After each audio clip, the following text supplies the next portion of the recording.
And welcome back to another episode of JP and the Beans Talk. You bet.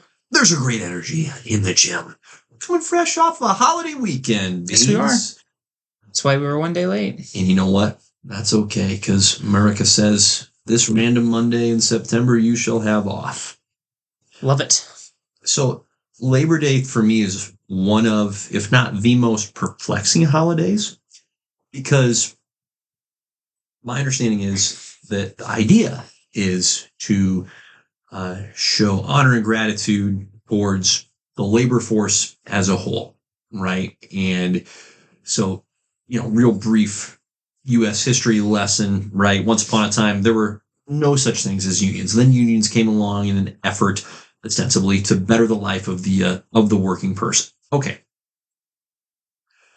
And I'm oversimplifying here, but all I'm saying is if we as the working person settled for one day, that's it. Try again. Negotiate better. How about a labor week? Right? You'd think. Right? I find a little bit of irony in there with all of the history of unions and ownership and the struggles that has created, good, bad, or otherwise. And we got ourselves a day, everybody. There's just a little bit of irony. Well, how many people would still be working through that whole week anyways? Oh, yeah. Because the amount of people that work through that day. Yeah. Yeah. Us included, the great heroes that we are. It's true. It's a test to see who are the true heroes. It's us or the true idiots. Who's to say? But we'll let you decide. So this is what we're going to call a little bit of open mic night. So we're in that great period of coming out of the summer season, which was spectacular. So I'm looking forward to recapping a little bit of what we experienced, what we enjoyed in the summer. But there's plenty of time, quite frankly, between the present date and when we start getting another push of fresh content. Now, you and I have discussed, hey, let's get into Peacemaker, start discussing that. So next pot. Yep, looking forward to that in a very real way. Season 1. Oh, man. Yeah, season 1 and now we're in the thick of season 2. But of course, we will tie off the entire pod with another classic, JP and the Beans Top 5. So, Beans, without further ado, we're in the month of September, yes, officially. For you, anecdotally, before we go blow by blow with what we saw, where are you at this stage as far as your sense of what you were able to experience during this summer movie season? What was good for you? What was bad for you? Everything in between. Like just over the summer? We can stretch it back even further if we wanted to include Thunderbolts, right? Because that was late March. So we had Captain America. Yep, Captain America. Wasn't Thunderbolts May? No, you're right. I'm mixing up Captain America and Thunderbolts. Cap was March. Cap was the earlier of the two. So as far back as you want to go, man, it's your pod. Well, it's our pod. It's our pod. It's our pod. That was a test and you passed. So it was a very passive-aggressive move to see if you would acknowledge me. Thank you. Yes. And because we are splitting the pot 50-50 That's right. of all the money that we made. That's right. But yeah, how are you feeling coming out of this summer? Because I'll just tease it a little bit. I feel much better coming out of this summer movie season than previous summer movie seasons of the last several years. Yes, I don't want to jinx it and say we're back, because I feel like we've always had that back and forth over the last couple of years. We're back! There's been teases. Just kidding. We're dead. We're back. We're dead. Yeah. I feel confident that, for instance, with DC specifically, I feel like we are in a very good place with DC. Yep. We are going to be fed well in that universe for the foreseeable future. So I feel really good about that, because for a very, very long time, we have not had great things out of DC. Right. I would say the last great thing out of DC was, and this is a very hard thing to beat, but it's Christian Bale's Batman. Mm-hmm. The Dark Knight trilogy. Mm-hmm. That is world-renowned, has Oscars. Yep. That was the peak of DC at that point in time, and it's not even a shared universe. It's just Batman off on his own. We can talk about how Batman could be his own thing forever and ever, and it just seems like everything after was all experimental. Yeah. Like your DCEU feels very experimental. this feels like James Gunn knows what this wants to be. Mm-hmm. And we have a direction that we're going. We don't know what direction. Mm. You know, we know that we are getting our characters established essentially, but we don't know what the big event they're going to build to, if any. Right. Maybe they don't build to it. Maybe it just happens. Right. Which, guess what? What a novel idea. I'm okay with that. I really am. Like, if we're not building up to a Justice League where Batman's recruiting people and instead it's just like Justice League, the animated series, where they have a massive threat come to Earth and then they all happen to team up with each other. Yeah. And it happens to work out. They're like, we should do this more often. I need friends. Yeah. And then we just have a Justice League established moving forward after that. I'm good with it. Yep. That's what I think is the most promising, is that we have no end credits. Right. I don't have to think or worry about what's next. Do homework. Exactly. Yeah. It's hilarious. I have flipped 180 from end credit scenes. I used to love end credit scenes. And then I think Marvel took advantage of that and started throwing in dumb or pointless end credit scenes where it's like, why did I stay for this whole thing? Yep. You dicks. Yep. And I think it's burning them now. I really do. Was the first end credit scene that really turned you, was it the at the end of, I'm forgetting which Spider-Man Homecoming movie? Yep. I think it's the first one. Yep. Right. That you went, all right, hold on a minute. When Captain America comes out and. But yeah, for sure. Yeah. For sure. Is it where he's like, so you did drugs? Is that what he says? Something like that. It's something. So you're in detention. Yeah. Something like that. Yeah. Something very. And it's like, I stayed here for that. Exactly. And it's just like, what's the point here? Yeah. Like, just don't keep me longer just because you want to. Mm-hmm. Is it a funny gag? Yeah, okay, I'll give you credit. You get away with it once. It's comedy. But, you have the other ones that I can't think of any super off the top of my head, but there are some that are, like, pointless, and there are some that are just, like... They failed to follow through. I think that's what made them so unique for such a stretch of time, is it was a genuine, hey, here's what's coming next that would be fulfilled within the next calendar year. Once they really got them dialed in, sometimes as many as 2 years. But I think of like for me, where it started was going even further back with the Eternals movie, is the end credits scene where they introduce Eros, and I forget the name of the little dwarf elf. Pip. There you go. Pip. Freaking Pip. And nothing, right? Nothing has come of that. I could have learned calculus, but instead my brain remembers D-tier comic book characters off the top of my noggin. D at best. We may be down in the Y's. It's truly, I get where you're coming from.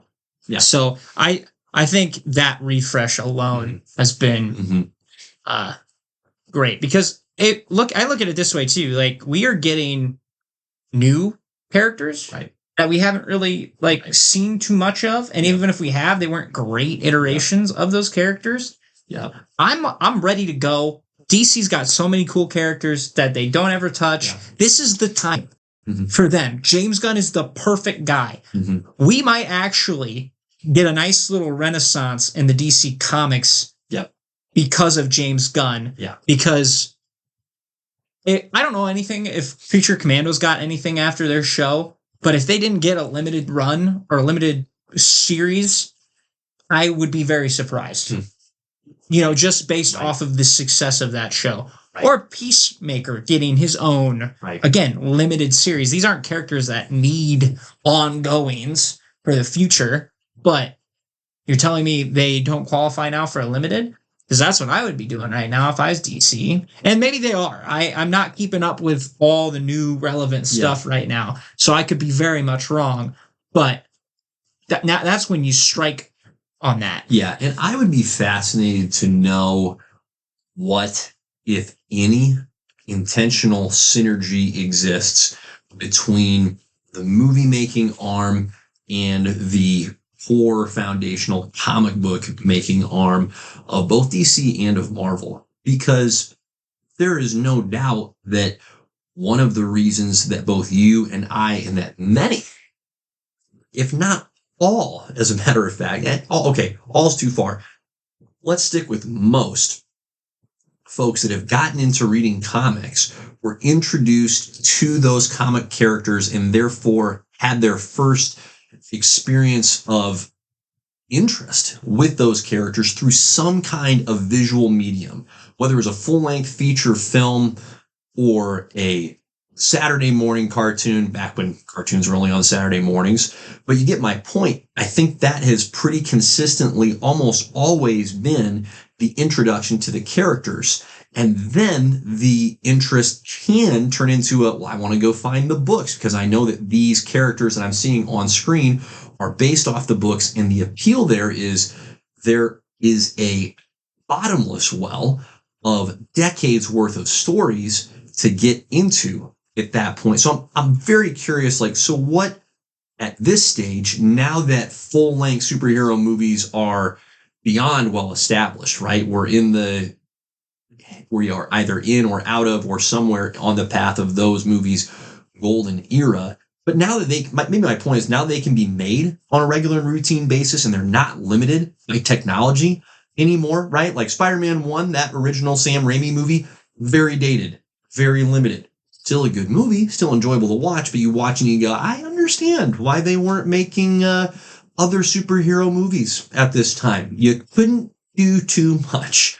But now, yeah, you can make however many Fantastic Four movies that we had. That did not take long. The technology to get to the point where limitations were much less in terms of how to present these exceptional visual beings. So to bring it back, I would like to believe, but I don't know this to be fact, that there is some synergy and intentionality between the movie making arm and the actual comic book producing arm, because what a phenomenal opportunity in terms of the exposure that these movies get. They far outstrip whatever number of audience members a respective show had, right? You have so many more people seeing these movies, so it's so many more opportunities to convert someone, so to speak, into a comic book reader. And I think the answer to the question is there's very little, if any, that exists. And I think that's a shame because the comic books themselves, like Marvel went on a tremendous book run that didn't quite align perfectly with the movies. As a matter of fact, I think the books, like the Avengers in particular, that team got vastly better when they had a refresh in the early 2000s.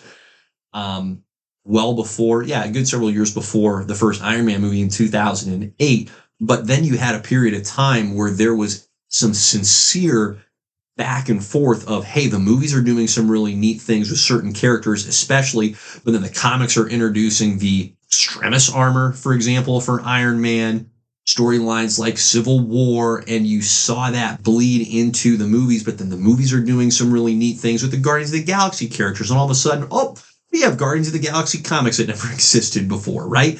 And so they're doing it separately. I just wish here's my wish for the next decade or so of these movies is being better and more intentional about promoting each other, because it's I think, symbiotic and mutually beneficial relationship. So why not freaking lean into it and include that much more intentionally in the, the bare minimum in the marketing? I mean, what a great opportunity, right? Like, why not say, hey, you go buy a graphic novel that's $20, right? Yep. We're going to give you a voucher for a free movie ticket, right? Like, yeah. Why wouldn't you do that? Yeah. Why wouldn't you do that? I agree. We could talk about the lack of marketing all day long. It just seems like such a missed opportunity. And in comics, the caliber and consistent quality of the art has just flourished so much in the last, 15, 20 years. There's still some outliers that are intentionally and just distinctly different in their stylistic approaches. Like they're trying to be more cartoony or, for lack of a better word, flamboyant. But I think there's a lot more artists that are both distinct in their style. So you can tell, here's my guy, right? Dan Mora. Great. but you can also appreciate the differences between these multiple artists as well. So there's just so much talent, I think, in the industry that it's in the material, like the written material inside of all those incredible, visuals has improved so much as well. It's a lot less just surface level hitting the stereotype that was earned in the late 90s, to the point where there are some phenomenal stories being told, some great drama, some wonderful conflict. I mean, good grief, the Daredevil, gosh, it wasn't Mark Waid. Now I'm blanking on the gentleman that preceded Mark Waid in the Daredevil run. It'll come to me later, but is some of just the best character writing that I've personally read. I don't pretend to have read everything. Okay. We don't have time. No one has time. And if you do, get out. It was Brian Michael Bendis's run. And he just wrote some beautifully compelling and tragic Daredevil tales. And it's like that stuff that's right out of some of the best novels or sci-fi fantasy that you can read, like great fiction writing. And so I wish there was more intentionality there, but I'm taking us off the beaten path there. I was just looking at like current runs for DC Comics. Yep. The only one that would have pertained to like recent, they do have a Mr. Terrific. I don't know if it's a full ongoing, but they it looks like it's more of an origin-esque because it says Mr. Terrific Year 1. Wow. So that's fun to explore because I doubt a lot of people know his origins. I included. Do not know how he started off. No. And after his amazing solo fight scene in Superman, makes sense. Yep. But most of that stuff is your Justice League adjacent. They had a question series going on right now, which what? Don't get me wrong, love it. The Question is cool. Sure. Didn't see that one coming at all. But they also have Black Lightning, which is again didn't see coming, but I like it. Right. Cool character. Yep. So, yeah, just that's what I'm most excited for is just DC's very deep roster. We have a lot of cool things that we could see that we haven't had on a screen. That goes villains and heroes together. Like, correct. We have only scratched the surface of what DC, and with Marvel, we're deep into Marvel. So everything else that we're going to, a good amount of the things we're going to see are going to be either rehashed or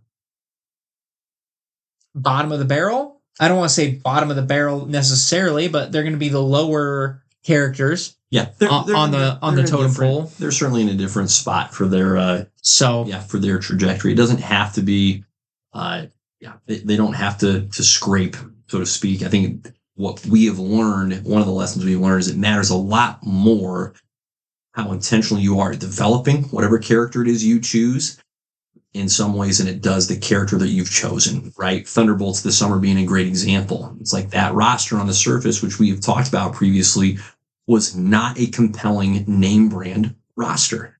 But what was done with that story and how each character was presented and given the opportunity to develop, be in a well-crafted story with plenty of conflict and tension, it works. We'll see it. We'll see those kind of movies again. So it's extraordinarily possible. It just matters so much more about how you execute it and the level of care and detail that you take to that approach. Truly. So, and then I look at Marvel and I'm a little less excited. Yeah. Because the success of Fantastic Four comes off the fact that it's in its own universe. Right. So there's no established universe yet. I haven't seen Mr. Fantastic interact with other characters yet. So that's where it gets exciting from that standpoint. Yep. However, fear is not the right word, but my biggest concern is after this reboot that we go so far into X-Men that we forget about everything else. Because look at it this way. Again, X-Men, which, by the way, already proven that it's a great standalone comic franchise. You don't need the Avengers to step in to help the X-Men out. If anything, you need the X-Men to step in to help the Avengers out. So to see them come onto this, and do you know how many mutant teams there are? We have the X-Men. Oh, gosh. We have the X-Force. We have Dozens. the New Mutants. Mhm. We have Excalibur. Yep. I can keep going, but I'd rather not because I'm starting to run out of ideas, although I do know that there are more. It's a good series of pulls already. So, yeah. I mean, again, it's great because there's a lot of cool characters with the X-Men that got either little screen time or no screen time that showed up in the movies for partial points. So I'm glad that they're back and they're going to be in full force. However, I don't want them to be the only thing that we have. Sure. And I think what's possible is for both to exist at the same time. But I do think lean hard into the individual strengths and then be more sparse, but still follow through in terms of when you're bringing those collaborations together. But absolutely, like, let the X-Men dwell, I think, in their own lane for a good couple of movies before any of them engage with and overlap with characters from the Thunderbolts or the New Avengers. Right? Like, I'm okay with characters existing in their own lanes for a bit and then coming together. That's part of what makes it fun, is you get more time with those individual characters. Well, what I want super bad. I want Wolverine and Captain America together. Yep. I want Storm and Black Panther together. Sure. I want those kinds of pairings where, this is Deadpool with Spider-Man. Yep. Listen, that should be a trilogy in its own right. Deadpool and Spider-Man. Yep. Okay. I just want those different combinations. Right. Iceman and Spider-Man would also be cool. Reference the old cartoon for that. But that's what I want. Yeah. I'm coming out of this. That's great. To bring it back to the original question, like, I'm coming out of the summer really encouraged by what felt to me like a very diverse collection of choices, right? And I thought that I got to see each movie that I saw to varying degrees that I enjoyed them, but I could appreciate the care that was taken to tell each individual story.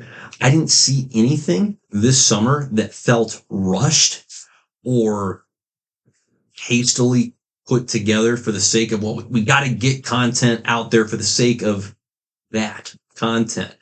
It felt like there was craftsmanship behind each one of the movies. And I saw probably more movies this summer than I have in a while.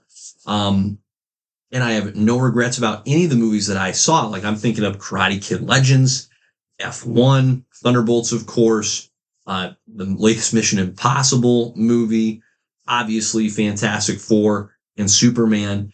But each one of those movies, and my wife has seen some that I didn't get a chance to see, like Freakier Friday came out at the end of August, and she was delighted by it. But that's another movie, just like Karate Kid Legends, that doesn't need to exist, right? Those movies or those franchises, man, Freakier Friday's not a franchise, but my point is they've had their time, right? And so if they're going to get made, you hope that they're made well, and they were. And so that's, for me, what I was most encouraged about is, hey, these weren't just let's go grab some cash. Obviously, movies get made to make money, so let's not Pollyanna this, like, duh. But we didn't have that. We didn't have the Sony experience this year, where you're watching it going, you mother truckers are only making this so that you can hang on to the rights. Like, you didn't have a story to tell. You didn't have a good idea of how to develop this character. You just rolled camera with these various actors and actresses for a couple of months and canned it and put it in front of an editor who went, what am I supposed to do with this horseplay? How do I cobble a real movie out of this? So I appreciated that so much. Like Karate Kid Legends, it's not a phenomenal movie, but it's a good movie. It knows what it is. It has its identity and it leans into it, and they cared when they made that thing. Is it flawed? Of course it is. It's a Karate Kid movie.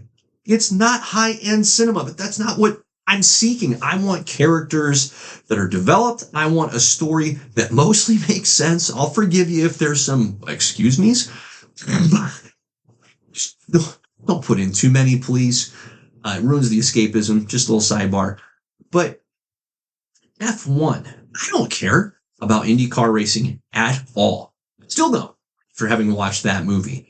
But I appreciated the craftsmanship that went into making a high-speed race car movie that I had to like actively think, did I see a CGI scene in there or did I not? Like, that took some work to put that thing together. The crowds that they performed in front of were real. I mean, again, so much effort goes into that. I can appreciate that, even as someone who's not and probably never will be an IndyCar fan. On top of the highly anticipated summer superhero fair that, again, wherever you fall on how much you did or did not like Superman or did not like Fantastic Four, those were not hastily cobbled together movies. No. Those were put together by a team of people that gave a hoot about what they were making and brought their best. Imperfect. It's always imperfect, but brought their best. And for me, that's my primary takeaway from the summer of 2025 is, like you said, are we back? Who knows? It can change so quickly. We can be back for a couple of years and then very quickly fall away again, right? Into a realm of mediocrity. Where I get hopeful and optimistic, though, is that the flotsam and jetsam that just floated up and somehow ended up in theaters seems to have been flushed out. And it's like, if you want people to come see what you're putting together, you have to make it well. I mean, Ballerina was well done, right? And the John Wick does not need to exist. Nope. Doesn't need to. But if you're going to do it, great. Lean into it. Do it right. Do it full freaking throttle so you can gain the most or present best possible end product. So as to what will come in the future, who's to say? But there remains so much potential. Hopefully the lesson that's learned, and this is hard because these are ambitious folks who are eager to succeed in a big way, but hopefully the lesson that has been learned and that is now being applied is the pace at which you make something doesn't matter nearly as much as getting to the end point that you can really be proud of and be pleased with. Geez, that was the other movie I just thought of. How to Train Your Dragon, that remake. It's a good remake. It didn't need to exist. But when they did it well. Again, I know, I'm hitting a nerve there for you. But it didn't need to exist. No. Emphasis on it didn't need to exist. And I'm still sorry that it did. The Jurassic World movie. I didn't see it. I'm never going to see it.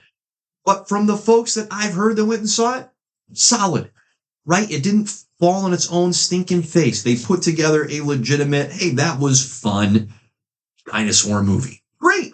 Thank you. Good. Good. That's what we're here for. So that was a whole lot of fun. I have no idea truly what to anticipate for the future other than this. I'm totally in alignment with you. Somehow, in the wild way that the world works, James Gunn is going to keep putting out some really, really fun, top-notch stuff.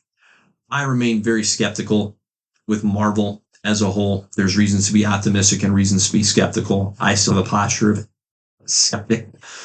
But I would love to be pleasantly surprised by having my expectations exceeded. So we'll see. So here's this is a good transition. Yep. Out of everything that hasn't been announced, and you can do one for DC and we can do one for Marvel here, what is something where you're like, this is what needs to be involved in the near future if Marvel wants to really get their crap together or if DC really wants to continue the run that they're going on? Yeah. Like what, that again, not announced. Mm-hmm.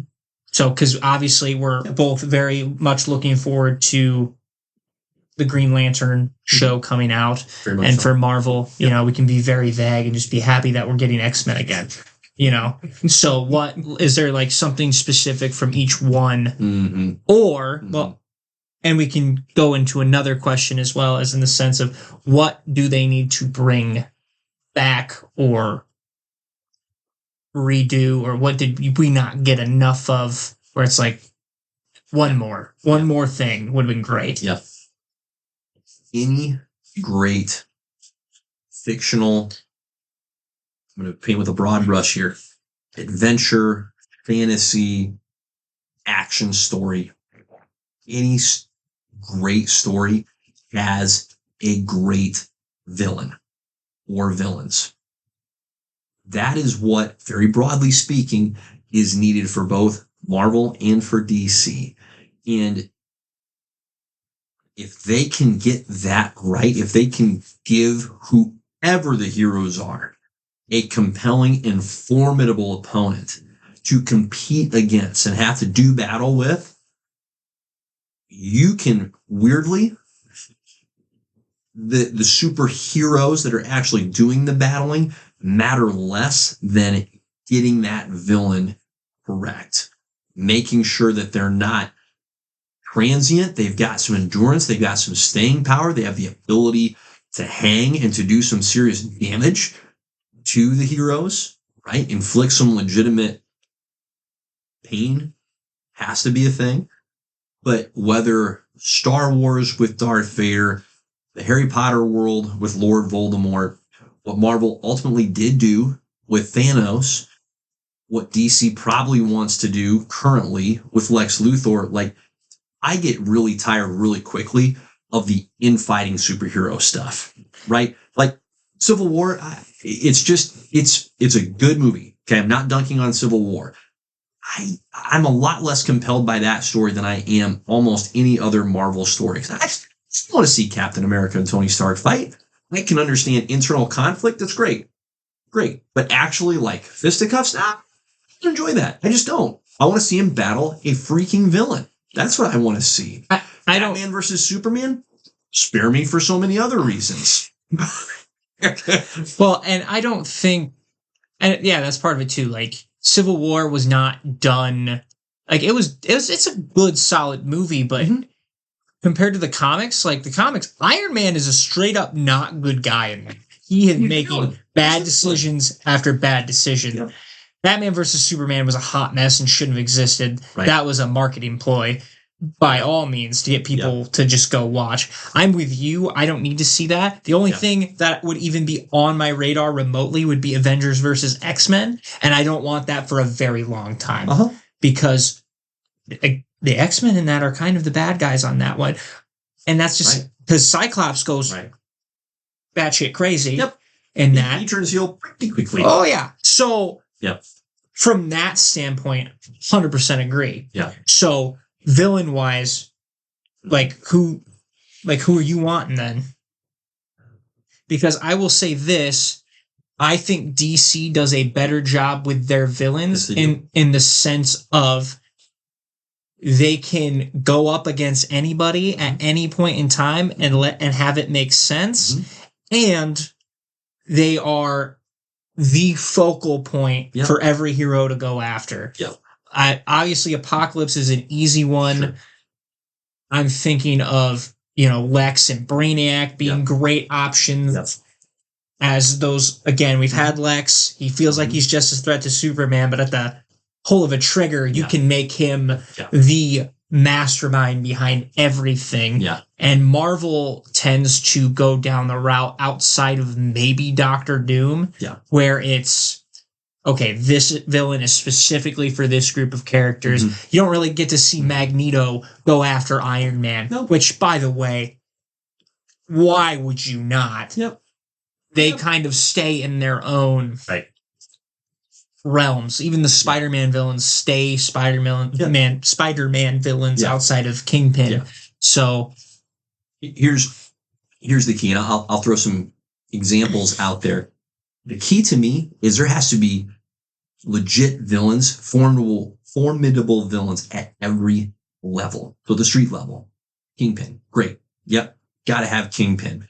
DC, gotta have Penguin, gotta have Two-Face, gotta have Joker. And then you ration it up a notch. It's like, all right, who could freaking end the world? Okay, Lex Luthor, he could do that. He'd like to take over the world, right? Or Norman Osborn on the Marvel side. Yep, they would like to do that. And then you got to go another step further. The cosmic side, whether it be Thanos, Apocalypse, universal threats is the fun comic book term out there, right? So Darkseid, Brainiac, great. It has to be constant. There cannot be room to breathe. Here's a hot take for you, okay? The Christopher Nolan trilogy, which I love and thoroughly enjoy, the reason it has to exist just as a trilogy is it decides to answer the hypothetical question of, well, what if the superhero actually freaking won and wasn't caught in this perpetual cycle of conflict, right? Like at the end of that trilogy, spoiler, Batman wins. The bad guys are defeated. Gotham City is saved. There's not another villain coming down the path that Batman's going to have to take care of. Like, it's good. Batman or Gotham City has been redeemed.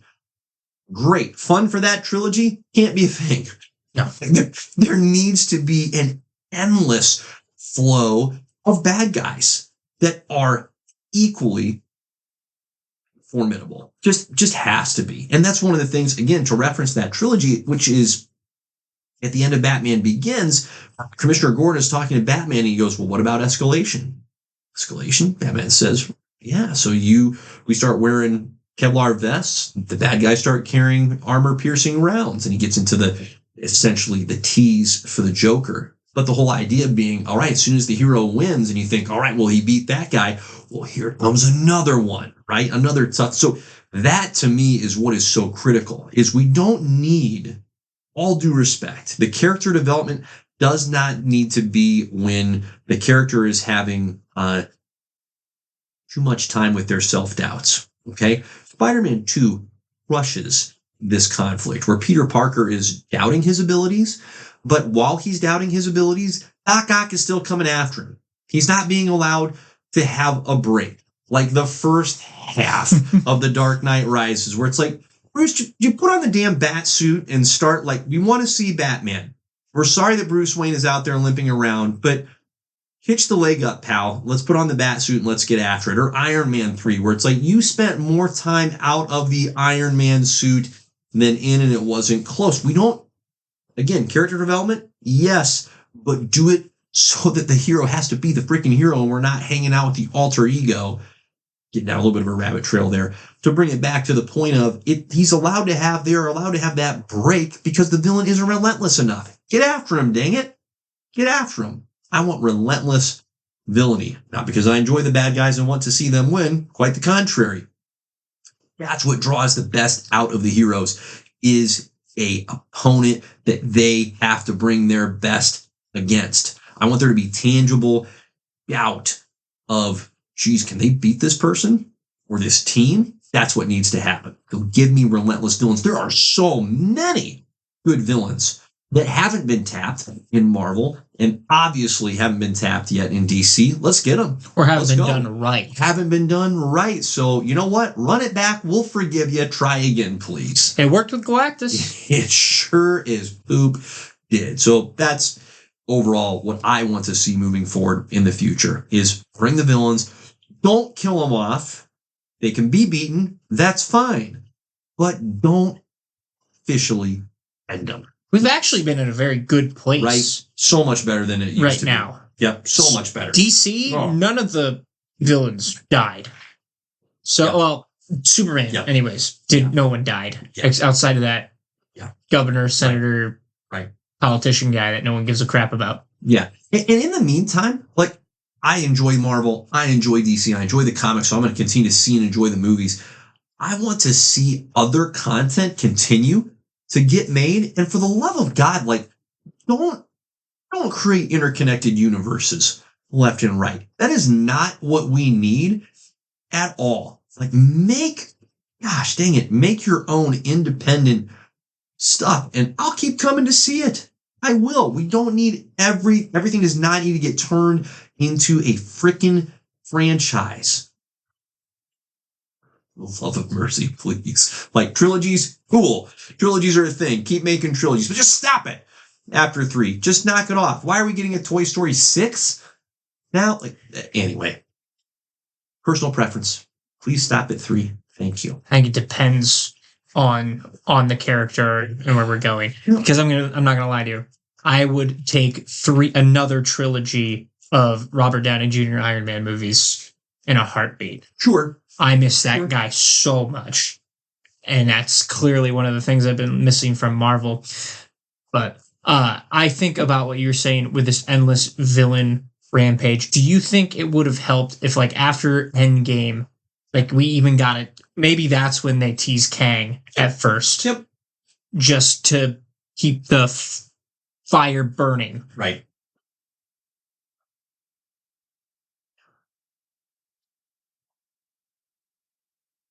That's a unique one because that was a genuine Finale. Yes. And tying off, and I appreciate that. I think where they faltered is they were way too slow.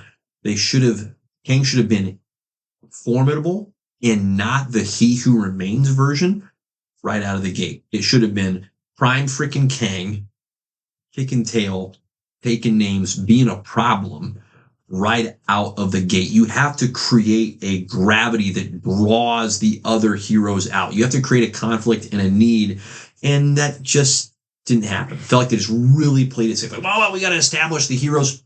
Nope. Don't give them a break. Throw another villain out there and then let the heroes come out. Draw them out. Draw them out. Well, how amazing of a difference would have that been if that first phase 4, Yep. phase 4, Yep. like, Yep.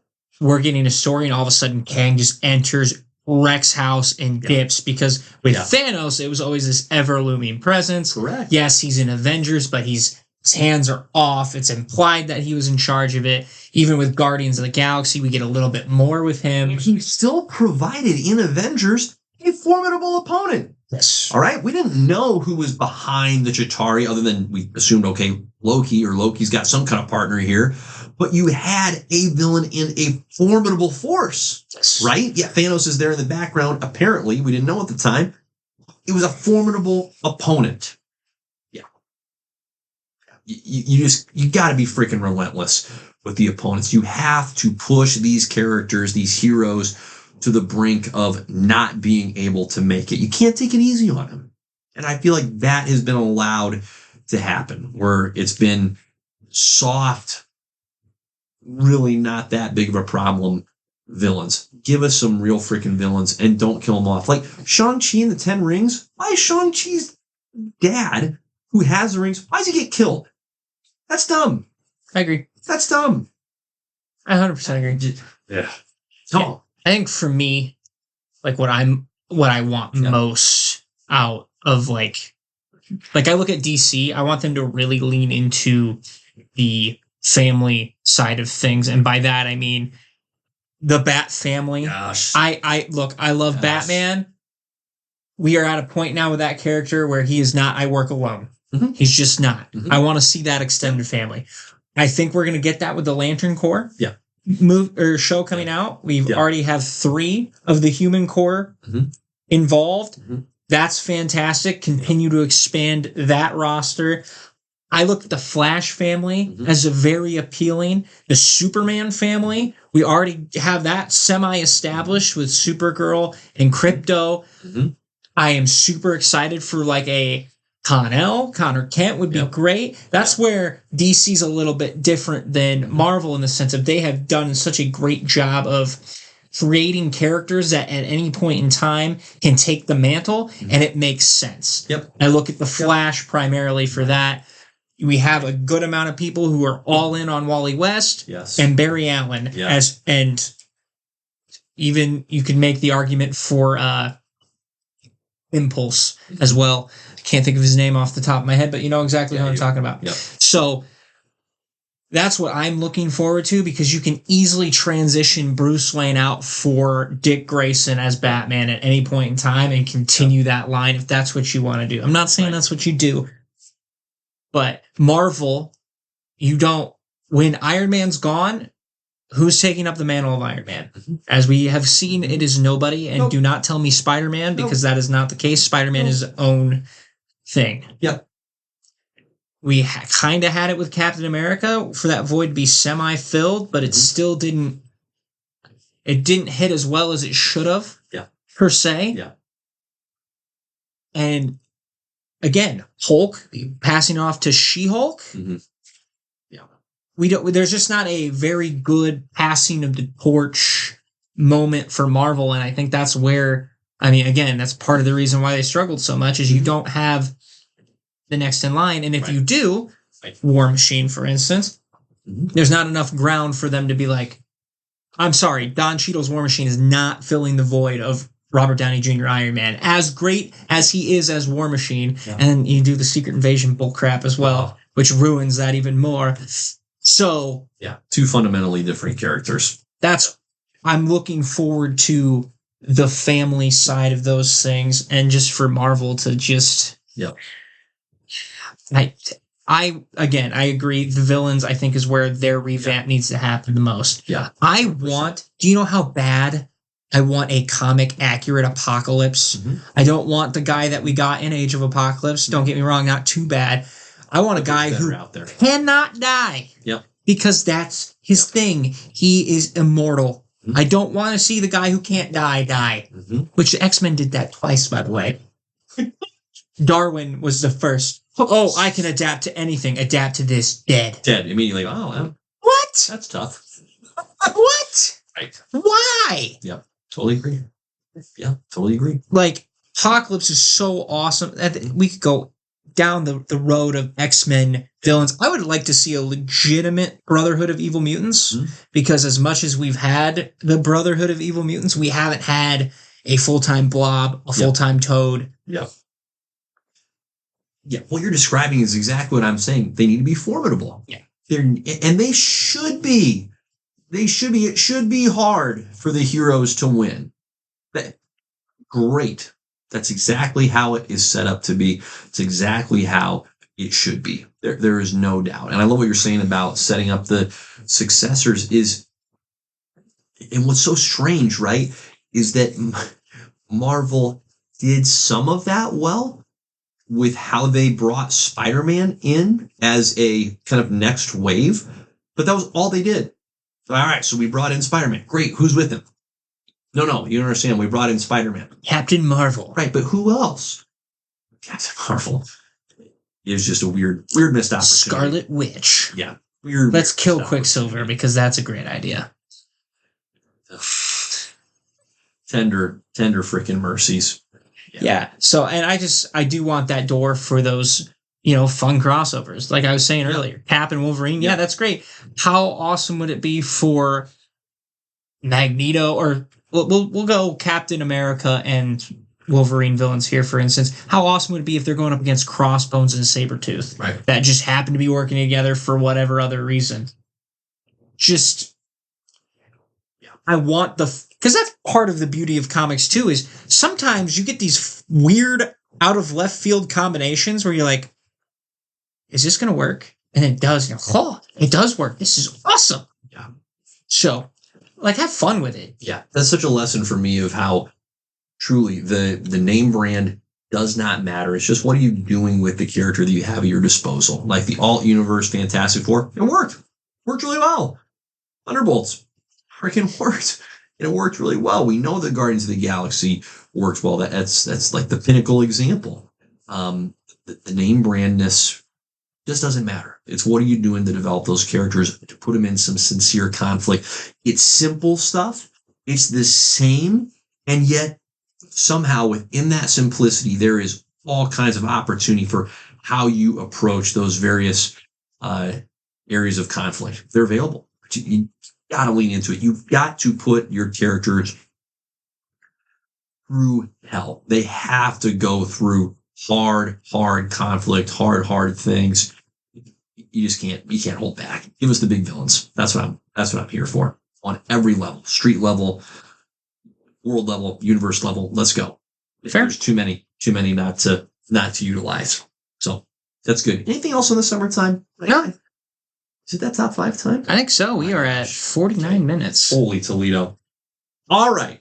Now, believe it or not, this was a fun one for me because you, my dear sweet beans, pointed out that we have not done, and this surprised me, a top 5 comic book teams. It's true. That's wild. We have done many a top 5 in many a pod, but not once have we said, here are the top 5 teams. Now, here's what I think will be fun about this exercise. There's so many teams to choose from. Too many. Too many. too many is there are variations of this particular theme that we will certainly lean into on future pods top fives. But for today, we are sticking with our personal favorite teams in comics. So just as a reminder, we are not saying or suggesting that these are ranked in order of ours. Yes, we are. Or how they would beat another team. My number one would beat everybody. Okay, well, Riley's number one is right there. These are favorites. These are teams that we enjoy and love the most. So take that for whatever you will. Caveats aside. And whatever your top five is, it's wrong. And deal with it. Therefore, Beans, you go first. That's it. By the way, I will say this is probably one of the hardest top fives I've had to do. No doubt. Easily one of the hardest top fives because there are a ton of teams. When I came up with this, I was like curious. I was like, well, you have your three in your head, and then all of a sudden 4 or 5 hits. Oh yeah. So number 5 for me, I have the Justice League, and I think the original roster. I got the Justice League at 5. Superman, Batman, Green Lantern, Flash. I'm so excited for the rest of your list. Wonder Woman, Martian Manhunter. I'll even throw Aquaman in there because Aquaman's grown on me. He's in there. From the Justice League I grew up with, I'm probably more partial to that roster. Yep. Here's the kind of the cop-out with the Justice League. Literally every DC hero joins the Justice League. There are not like 10 different there's not like 10 different superhero teams. There is the Justice League, and then there's everybody's individual families. Yep. And that's how it goes. Yep. So you have Justice League, and then you have Green Lantern Corps, the Flash family, the island of Themyscira. So there are just a lot of cool characters, right? You have obviously your core, and I still think out of your core, there have been characters that have not gotten the screen time and justice that they deserve. Outside of the Trinity. Again, Green Lantern has been done dirty. The Flash has been done dirty. We have gotten jack crap for Martian Manhunter. And out of these 4, if you would have told me this is the one that got the best treatment, it was Aquaman by a mile. Truly. Wild. Truly. Yeah. Wild times. Yeah. But then you even get into the lower tiers. Like when Justice League, the animated series, went into Justice League Unlimited, that's when you're getting your Wildcats, your Green Captain Atom, Shazam, Green Arrow, by the way, Thor. We can keep going because again, it's literally to choose from. Just everybody. Yeah, but just for that core 7 and as different as they are and how well they work together, I really enjoy the Justice League. So the Justice League is my number 5. Cannot wait to hear what your number 1 is after that drop. That's incredible. All right. My number 5 is the Bat Family. This is a relatively new group. Okay. And a little bit of a fudgery here because by no means does Bruce Wayne, for example, go around saying Bat Family engage or anything like that? You know what I mean? He should. Maybe. Where's the Bat Family? Where's my family? Son number 1. Son number 2.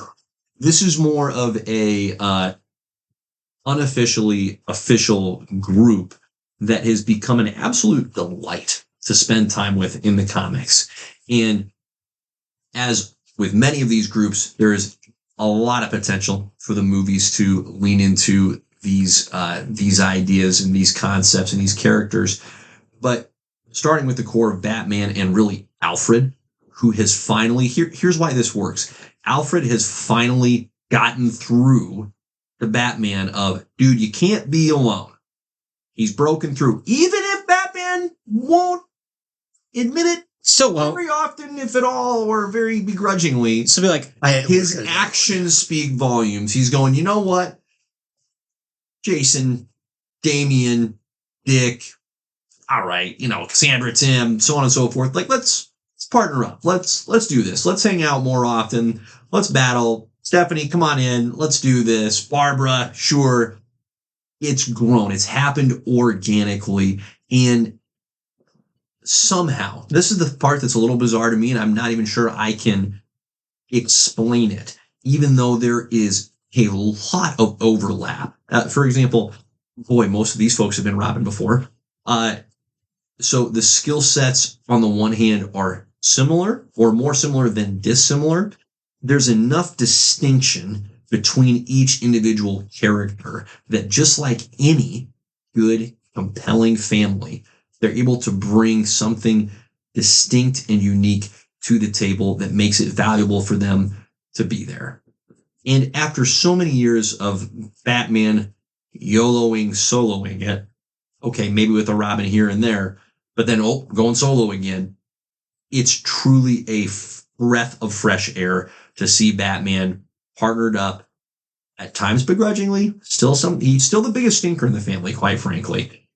Okay, Damian gives him a run for his money, but I digress. It's really rewarding to see the group come together. Well, and you think about how easily it could have been for each Robin to be very similar or the same when it comes to personality. Yes. And each one is very distinct. Dick is the one who turned out the best somehow. Yep. Jason turned out the worst. Yep, little, and has a lot of anger issues. Still a little rough around the edge. Exact opposite of Dick. Yep. And then you have Tim, who's like the genius. Mm-hmm. And then you have the exact opposite of him in Damian. Mm-hmm. So they just go from one extreme to the other, and it works fantastic when they're together. Yep.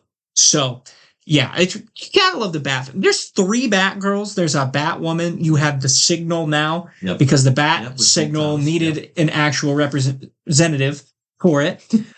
You could even make the argument. Well, not the argument. Azrael was a part of that for a little bit. Yeah. I believe Clayface had a little stint with the Bat family before he went batshit crazy again. Yeah. So. Yep, that remains the weirdest.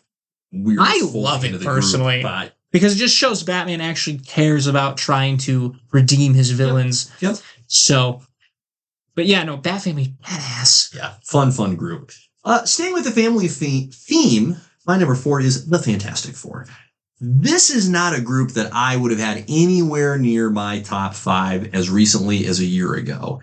But holy Toledo, that run was so compelling. And I've talked about it so many times on this pod. I won't belabor the point, but what a phenomenal group. Again, in the sense of you have these 4 distinctly separate individuals. I think the introduction for me as a dad, I wouldn't have appreciated this probably before becoming a dad. But now that I am a dad, seeing the kids and their involvement, and it's legitimate because Franklin and Valeria are powerhouses in their own right, and they help reveal different fascinating elements of their parents' and uncles' characters. It's such a great group to spend time with. Their adventures are wild. They range from the street level to the cosmic to everything in between. And the whole time, they stay together in spite of some genuine challenges and conflicts that go with it. So the Fantastic Four is my number 4. Your number 4, sir. My number 4, we're kicking into the villain side of things. Ooh, I have the team that sits right behind you, the Sinister Six, at my number 4 slot. When these guys were introduced, they kicked the shit out of Spider-Man. It was bad. Not fair. At this point in time, Spider-Man had been owning them left and right individually. And then Doc Ock comes along. Not Green Goblin, mind you. Doc Ock comes along and forms the team of Sandman, Electro, Mysterio, Vulture, Kraven. I'm missing one. Nope, Doc Ock, I said originally. No, we're good. Yeah. I was looking at that, and I wanted to make sure I didn't miss anything. Yes. So, to not have a Green Goblin, Venom obviously wasn't around at this time. Right.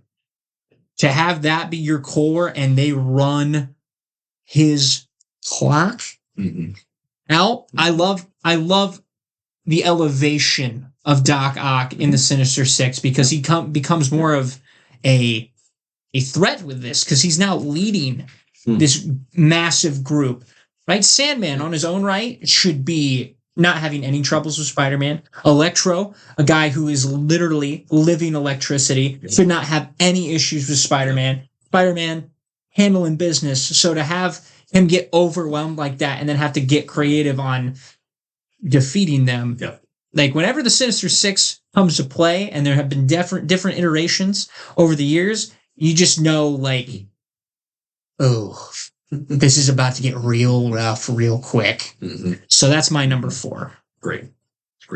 Good pull. Way to bring the villains into the group. My number 3, I'm saying in the villain realm, this is going to be surprising for you maybe. I have the 4 Horsemen of Apocalypse. Nice. Okay, nice. Because I love the upgrades that those characters get regardless. Mm-hmm.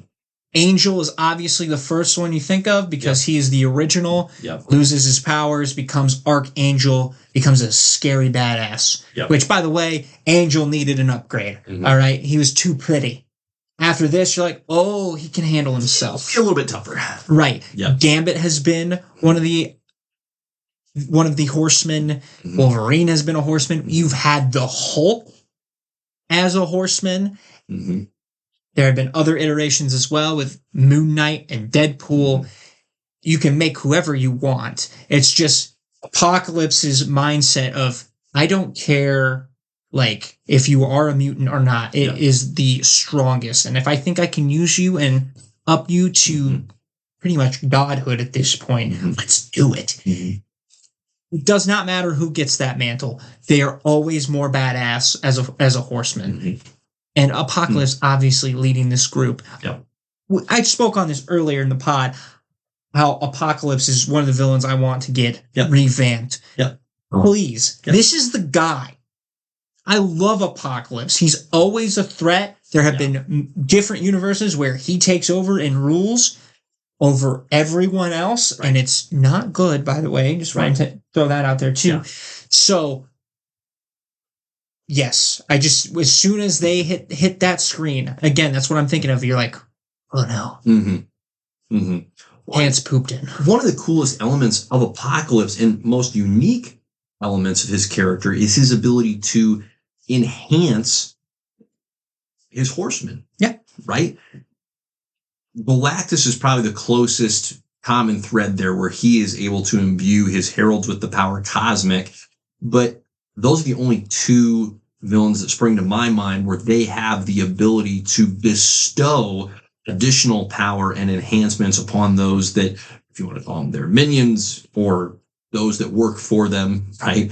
That to me is a really neat element. Like Thanos, for example, and his Black Order, like they're just the Black Order, right? They don't have enhancements that Thanos has been able to bestow upon them. And I think that's just one of the neatest things about our guy Apocalypse. Well, and Apocalypse has so many powers, but yes, again, outside of that, you think of characters that might just tech upgrade some other people, or help them out in the short term. That gives them a little bit of a boost. When you're getting boosted by Apocalypse, you are getting boosted. You are genuinely boosted. You are leagues ahead of where you were.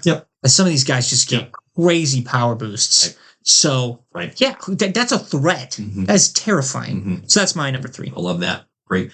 My number 3 is the Avengers. They could easily be higher. The thing that drives me a little nuts with the Avengers at times, because I do genuinely enjoy them, where I get weary at times is they have spent too much time, in my opinion, fighting against each other. It's like, knock it off. Okay? Stop it. They create these weird off branches of, the Illuminati, and now we're trying to control other random crap. And we pissed off the Hulk, and now he's fighting everybody. That's great. Let's have a civil war. Let's have all these.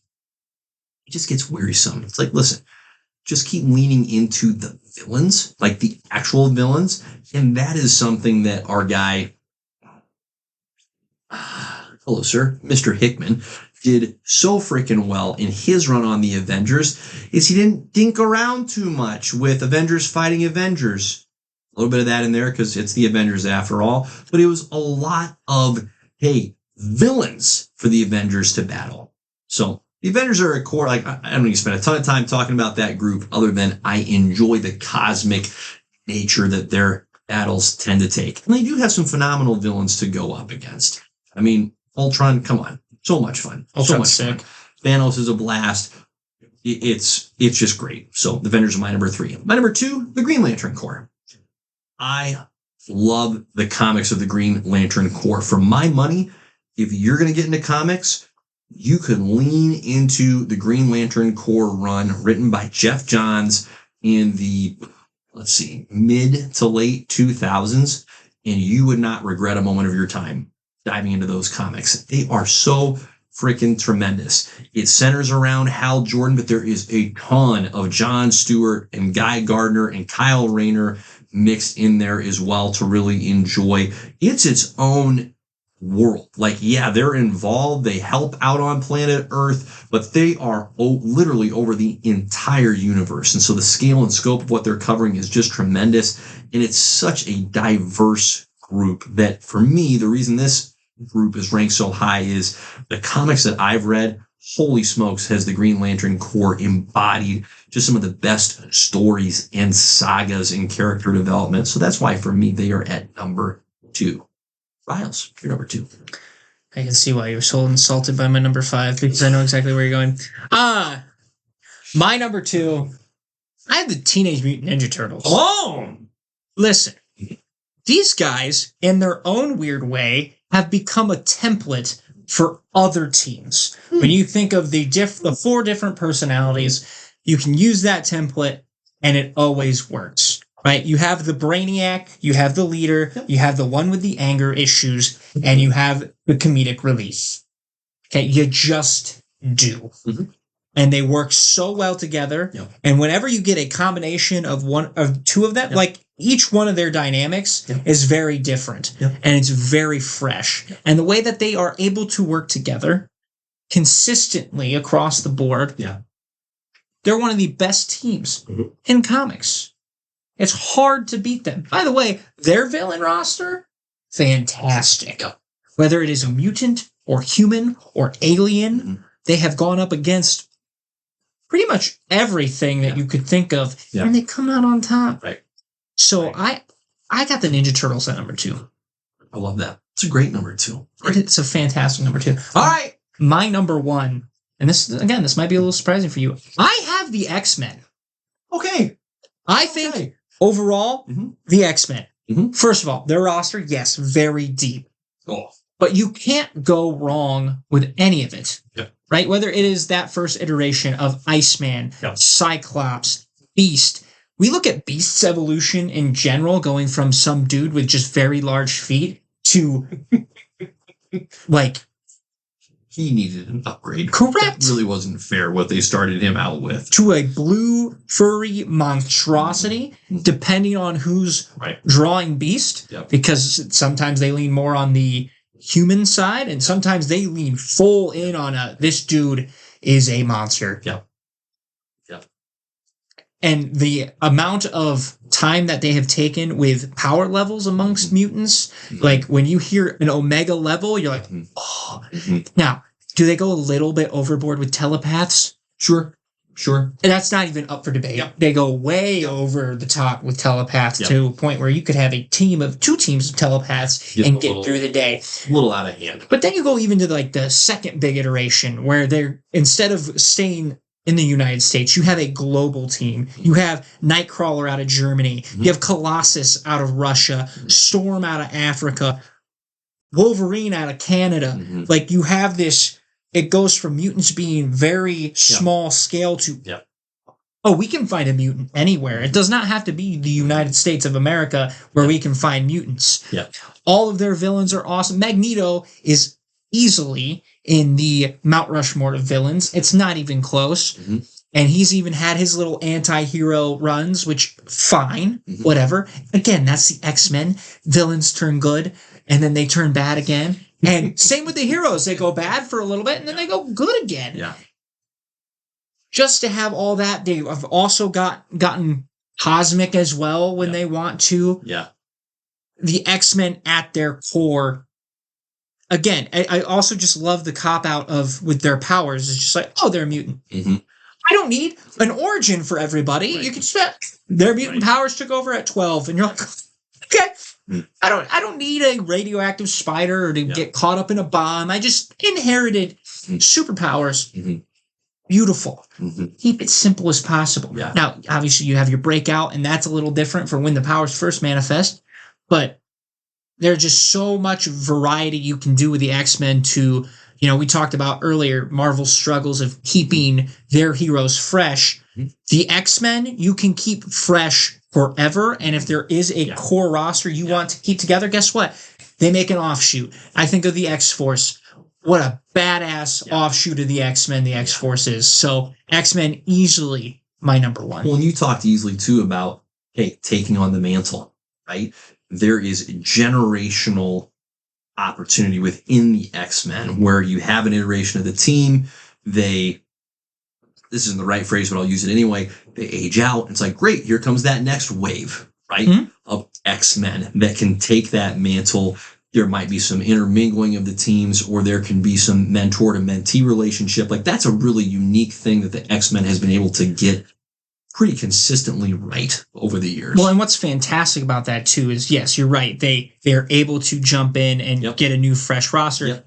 No one has the pressure of outside of X-23. And even then, I don't think she has the pressure to be the next Wolverine. Right.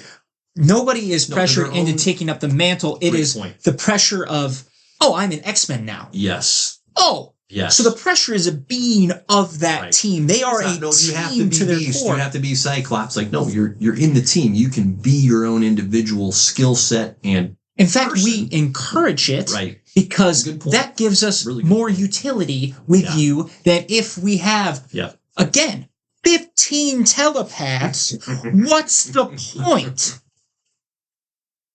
So They all cancel each other out, I guess. think about all the different X-Men that, we'll just say super strength off the top of my head. Yeah. Yet it's still a variation, and there's enough difference where you could have them on there and they do fill that role, but they are still very different and can do different things with their role. Right. So, Right. There you go. That's great. No, my number one. That's a beautiful number one. My number one is the Justice League. I think 100%. You saw it coming. And use my noggin. listen, I freaking love the Justice League. I do. Have forever. Grant Morrison's Justice League of America run, again, early to mid 2000s is when that kicked off. He's such a beautiful, classic representation of the characters. And here's what, for whatever reason, I've appreciated about the characters as much as any other element. There are plenty of opportunities for them to break apart, to not work together, or battle each other.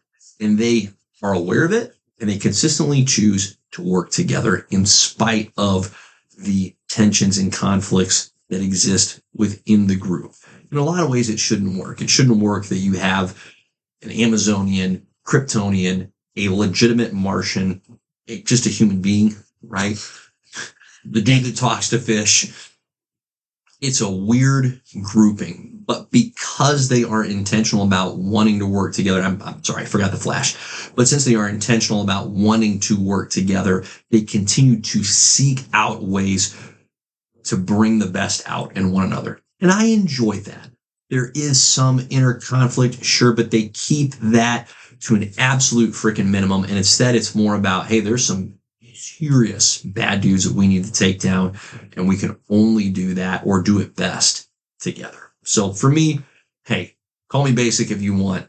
I don't care. I love them. The Justice League, my number one. There you go. There you go. It's our top five. Great top five, Beans. We nailed it. Hey, once again, great job. Anything else for the good people of planet Earth? I think that is wrapping up. We got Peacemaker Oh, coming up. time to get into it, isn't it? I'm excited. Let's go, John Cena. So- Can't wait to see you, buddy. Thanks for listening, everybody. Yeah, of course. Appreciate you so much. On that note, Mhm. Godspeed. Peace.